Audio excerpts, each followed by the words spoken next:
Welcome to Backup Exec 2012, Database Maintenance. If you're following along in the book, we're in Lesson 9.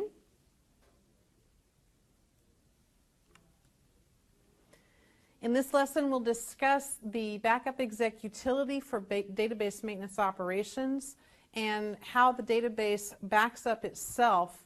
We'll talk about the importance of backing up the database and the catalogs and why you need to make sure that those backups are successful every day. Let's begin with the Backup Exec database itself. The database by default is stored on the C:\program files semantic backup exec data directory. So it's right off the root of C. The database is bedb_dat.mdf. That is the device, the SQL device. The transaction log that goes with that is in the same directory with an LDF extension. So the database houses everything you do in Backup Exec. All of the backup definitions that you've created, all of your storage devices. There's an index to the catalogs in this database. Everything that you see in the console is housed in this database. The catalogs are in a similar directory at the same level as data. So C:\program files backup exec catalogs. The catalogs themselves are just flat files, but the database has an index to those files. Remember that you cannot do restores without the catalogs. That at the time that you're telling Backup Exec to do a restore, it's not reading the backup destination, it's reading the catalogs. And the database has to know where those catalogs are and have the references to the catalogs. Every day by default, the database does its own backup. We'll take a look at those settings. The backup of the database is bedb*.bak. That's a SQL dump is the term for that. So SQL does a dump of the database to the hard drive every day. The point here is that if your Backup Exec server were to crash, if you have a copy of the database and the catalogs, you can reinstall Backup Exec on another server, restore the database and the catalogs, and be right back up and running. If you don't have a copy of the database and the catalogs, what you would have to do is recreate all of your jobs and catalog every place that you had stored data during your backup. So your backup, your storage destination, and any tapes that you had, you would have to catalog. So just having a copy of the database and the catalogs as a backup that you could restore means that you could immediately recover your Backup Exec server, and if you had other servers to recover, you could immediately recover those servers. So it gets you back in a disaster recovery situation much more quickly. We had a lesson earlier in the material that was simplified disaster recovery. And the question often comes up at this point, well, couldn't I do a simplified disaster recovery of my Backup Exec server? And the answer is you need the Backup Exec database and data to be able to do the simplified disaster recovery. So you can't do a simplified disaster recovery of the Backup Exec server for itself. If you had two Backup Exec servers, you could do a simplified disaster recovery of the other server from one of them that was still working. But if you only have one Backup Exec server, then you can't do a simplified disaster recovery. So the answer is you're going to need to back up the database and the catalogs as the last backup that runs every day. You should make sure that this is the last backup that runs after all your other backups have finished. There is one other file that would be easier if you had as well, and that is the semantic license file, or SLF. The SLF file is located in the paths that you see at the bottom of this slide. This is your licensing for Backup Exec. So if you had to recover this server from the dead, you could restore the database, restore the catalogs, restore the licensing file, and it would be as if the server had never died. So you would have yourself back up in a position that you could restore all of your data very quickly. So it's critical that you back up this data on a regular basis. You don't have to keep it very long, because this is not something that you would restore older versions of in normal circumstances. By default, the database does its own backup every day, but it places the backup on the local backup exec server. So if we go to the backup exec button, go to configuration and settings, backup exec settings, come down the list on the left side and you'll see database maintenance. So by default it is enabled. You'll notice that the time it runs is 4 a.m. Usually in most environments you have backups running at 4 a.m. So ideally this database should perform its maintenance after all of your other backups have finished. So a good practice would be to come in and change the time of the database maintenance to something that is after your backup window has closed, maybe 9 a.m. because usually your higher traffic on your network begins about that time. This is all local to the backup exec server. So if your database maintenance doesn't begin until 9 a.m., then you wouldn't be impacting network traffic. Part of the things that happen when the database maintenance occurs is it deletes the old data. So you see the defaults on the screenshot. It will keep job histories for 90 days by default, logs for 30, alert history for 7. Now, active alerts will be kept indefinitely. You have to answer alerts with a respond or respond OK in order to move them to alert history. You need to answer your alerts. Having thousands of active alerts in the database runs a risk of corrupting the database. It's rare, but it has happened. So you need to answer your alerts so that they move to the alert history. Down at the bottom of the screen you see database consistency checks. It is a good idea to run a database consistency check before the database maintenance occurs. The database consistency check will add time to this maintenance cycle, so it makes it a little bit longer to create the .bak file, but it does you no good to back up a corrupt database. The other thing about a database consistency check is it will generate an alert if there's any problem with the consistency check. It is much easier to repair a database the sooner you find an issue. So if you're able to catch the alert that you had a consistency check issue, you can use backup exec utility, BE utility, to repair the database. And the odds are much greater that you will have no issues and all will be well if you do that repair very quickly after your first alert. So performing a database consistency check is a good idea. The default is to save the contents of the database to the backup exec data directory. We'll take a look at the actual files in just a moment. That's that bedb.back file that gets dropped by default into the same location as the MDF. Optimized database size doesn't need to be done on a regular basis. It's very similar to doing a defrag on a hard drive.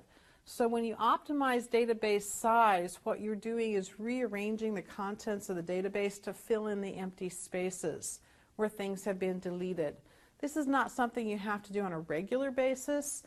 It is a good idea from time to time. But it also adds time to how long this maintenance cycle takes. So if you have short windows, you may want to make sure that that is not marked. Backup exec utility is your gateway to repairing the database if you need to. Backup exec utility is a very powerful tool. It is a little bit similar to regedit from the standpoint of it is the power to fix your backup exec server, but it's also the power to break it. You can kill this backup exec server so it'll never run again. So you have to treat backup exec utility with a little bit of respect. You don't open regedit and just start editing registry keys because you don't like the way they look. So you have to treat backup exec utility with a similar respect that you use for regedit. So the first time you open it, the file that you're looking for is beutility.exe. And the first time you run it, what you will see is the warning that you see on the screenshot here that should only be used under the guidance of tech support. As long as you are respectful and understand what you're looking at and only do things that you understand, you should be okay. But if there's any question, please do call tech support. When you open backup exec utility, what you will see in the center is a list of your backup exec servers. When you highlight a backup exec server, the list of things that you can do with that server are down the left side. If you scroll down the left side, what you will see are database tasks. So different things that you can do with the database. So you have to select a backup exec server, and then you can do any of the database tasks that are listed on the screen. So we'll start with the database consistency check. If you were to have a consistency check fail during the regular maintenance cycle that happens by default at 4 a.m., you could come in here and run it again to see if the database had been fixed when the consistency check ran. Or if you have done a repair, it is a good idea to do a consistency check after a repair. You'll just see it run, and it will show you that it has finished, and hopefully it completes successfully. When you dump the database, it will create a bedb.back file in the same location where the database is located. So what you're seeing on the screenshot is the default path to where the database is. If you changed this path, the bedb.back would be in your current path. Down at the bottom of this screenshot, you see bedb_dat.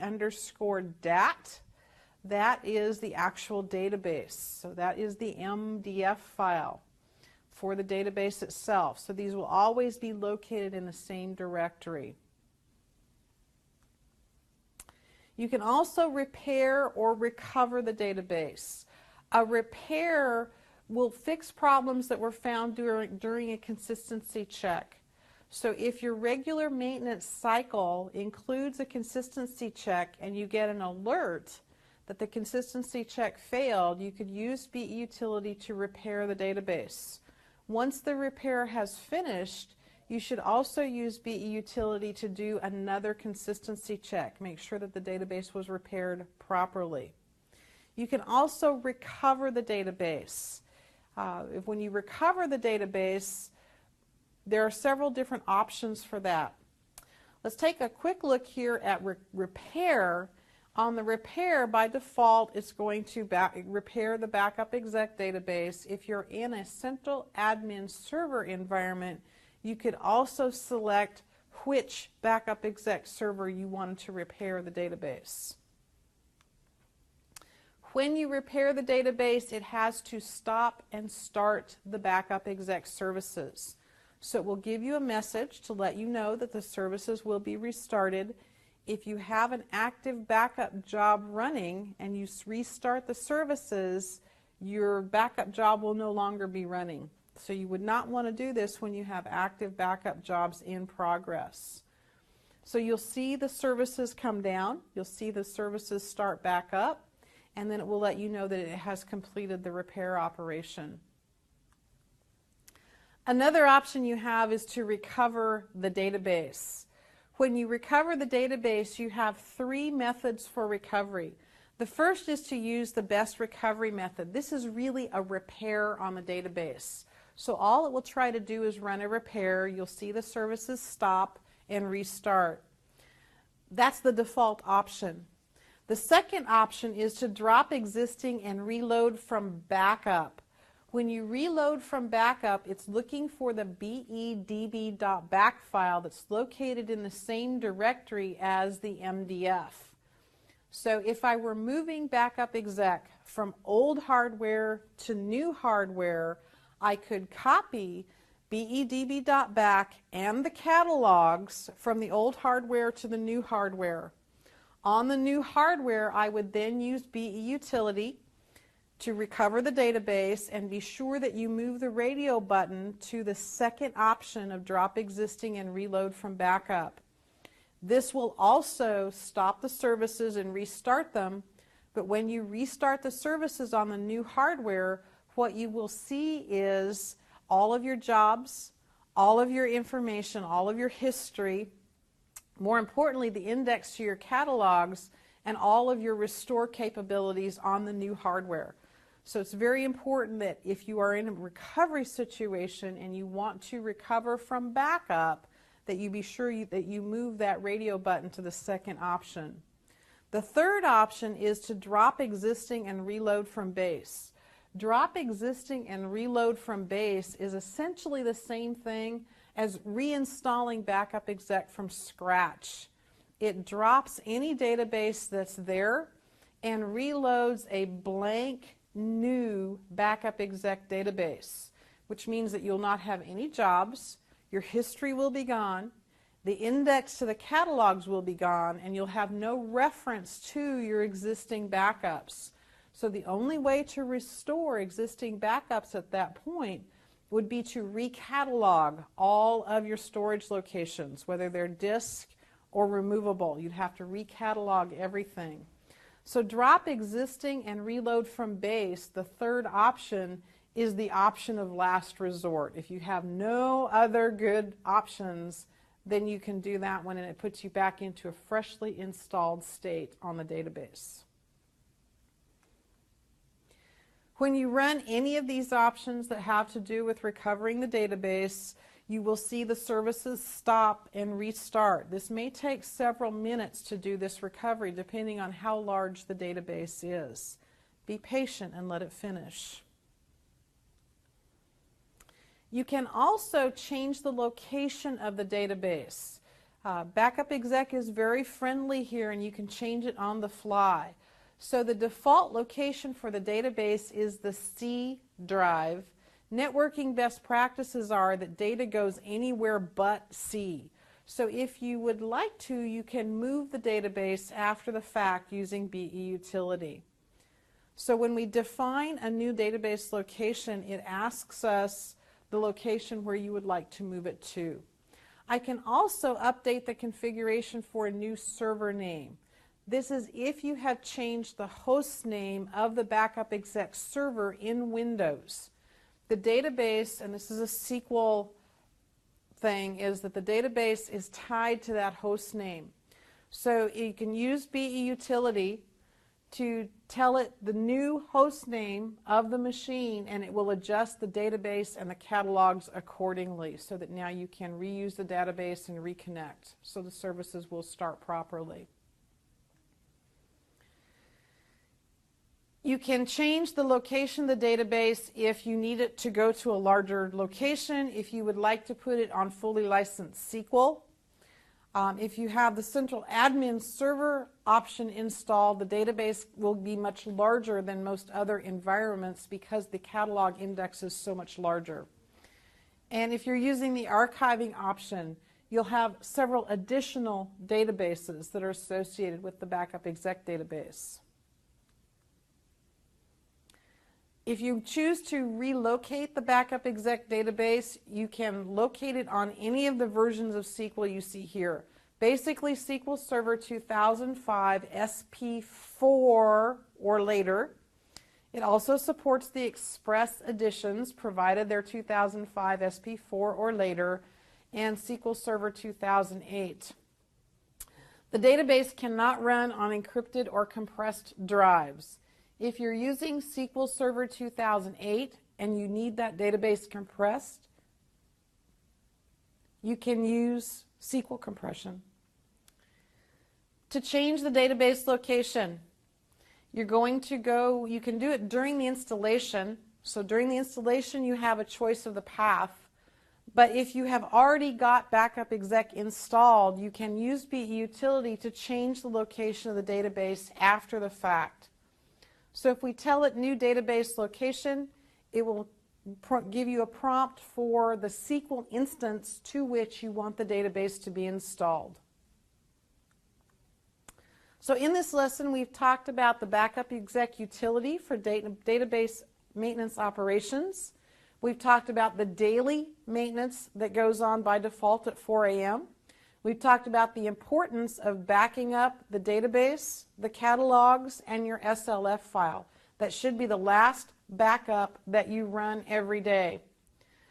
One more thought on that before I leave you, and that is when you run these backups, these particular backups of the database and the catalog, these should be written to removable media and stored off-site.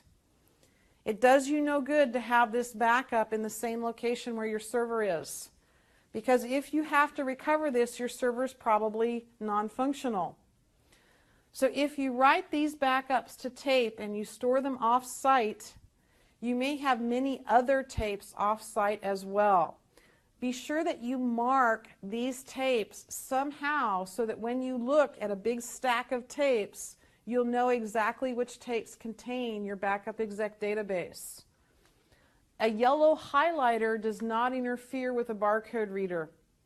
So if you simply take a yellow highlighter and mark the barcode, then you can look at that stack of tapes and say, these are the tapes with my Backup Exec database on it.